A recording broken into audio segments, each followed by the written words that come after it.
Human rights is, geez, that's a good question. Human rights.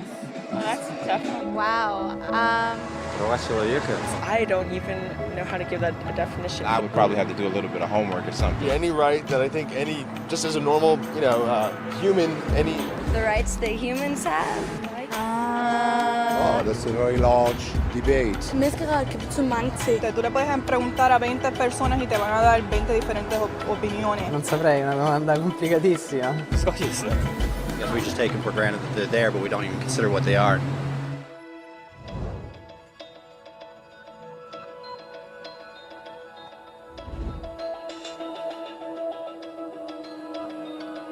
Human rights are the rights you have simply because you're human. It's how you instinctively expect and deserve to be treated as a person, like the right to live freely, to speak your mind, and to be treated as an equal. There are many kinds of rights. Most apply to a certain group. But human rights are the only ones that apply to absolutely everyone, everywhere. That means kids, old people, poor people, basketball players, garbage men, rappers, teachers, Africans, Indians, Albanians, Christians, Muslims, Kabbalists, atheists, your mom, your dad, your next door neighbor, and you all have the exact same human rights. In other words, they're universal. But the question remains, what are they? Name the human rights? What the human rights are? The right to live. Equality between all peoples. Right to religion, the right to... Is there supposed to be a list somewhere I should be aware of? According to the United Nations, there are a total of 30 human rights, which are usually lumped together and called simply human rights. They're all listed out in the Universal Declaration of Human Rights, which is the world's most widely accepted document on the subject. But it was a long time in coming. At first, there were no human rights. If you were in with the right crowd, you were safe. If you weren't, well, you weren't. But then a guy named Cyrus the Great decided to change all that. After conquering Babylon, he did something completely revolutionary. He announced that all slaves were free to go. He also said people had the freedom to choose their religion, no matter what crowd they were a part of. They documented his words on a clay tablet known as the Cyrus Cylinder. And just like that, human rights were born. The idea spread quickly to Greece, to India, and eventually to Rome. They noticed that people naturally followed certain laws, even if they weren't told to. They called this natural law, but it kept getting trampled on by those in power. Not until 1,000 years later in England did they finally get a king to agree that no one can overrule the rights of the people, not even a king. People's rights were finally recognized, and they were now safe from those in power. Kind of. It still took a bunch of British rebels declaring their independence before the king got the point that all men are created equal. Which isn't to say he liked the idea, but he couldn't stop them, and America was born. The French immediately followed with their own revolution for their own rights. Their list was even longer, and they insisted that these rights weren't just made up. They were natural. The Roman concept of natural law had become natural rights. Unfortunately, not everyone was so thrilled. In France, a general named Napoleon decided to overthrow the new French democracy and crown himself emperor of the world. He almost succeeded, but the countries of Europe joined forces and defeated him. Human rights was again a hot topic. They drew up international agreements, broadly granting many rights across Europe. But only across Europe. The rest of the world somehow still didn't qualify. Instead, they got invaded, conquered, and consumed by Europe's massive empires. But then a young lawyer from India decided enough was enough. His name was Mahatma Gandhi, and in the face of violence, he insisted that all people of Earth had rights, not just in Europe. Eventually, even Europeans started to agree. But it wasn't going to be that easy. 2 world wars erupted. Hitler exterminated half the Jewish population of Earth in horrifying Nazi death camps. And all told, 90 million people died.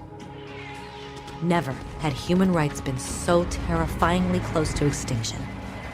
and never had the world been more desperate for change.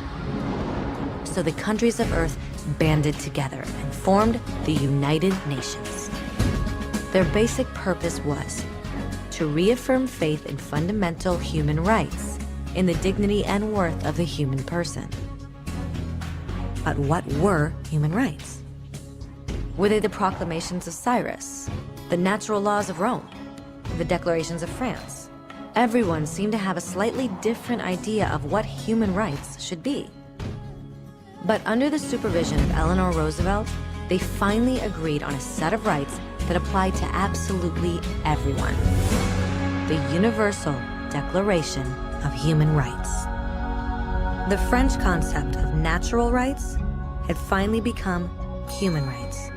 So, in summary, at first, only a few lucky people had any rights, until one of those guys decided, hey, other people should have some rights too, which was great, except not everyone agreed. And it only took a few thousand years of fighting and declarations and more fighting until everyone finally agreed that human rights should apply to everyone. And they all lived happily ever after. Except for one little problem. If people have the right to food and shelter, why are 16,000 children dying of starvation every day?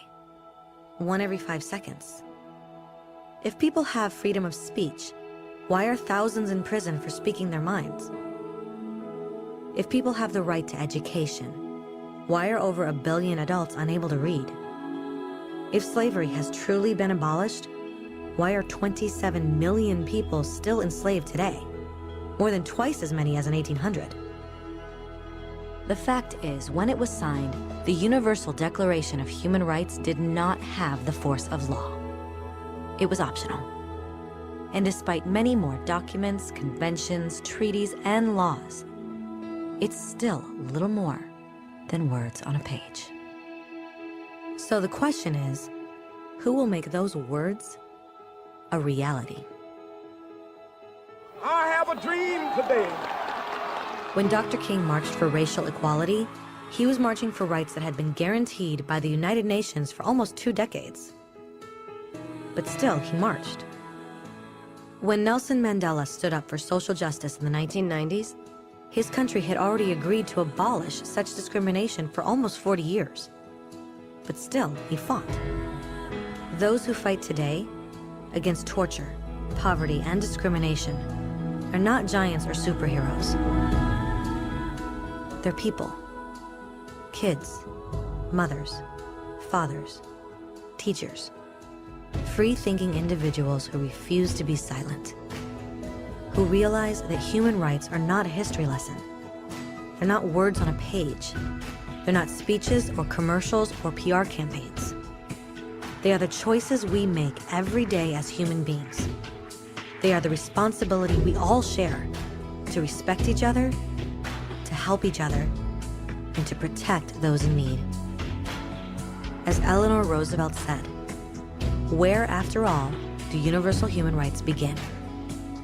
In small places close to home. So close and so small that they cannot be seen on any maps of the world. Yet they are the world of the individual person, the neighborhood he lives in, the school or college he attends, the factory, farm, or office where he works. Such are the places where every man, woman, and child seeks equal justice, equal opportunity, equal dignity without discrimination. Unless these rights have meaning there, they have little meaning anywhere.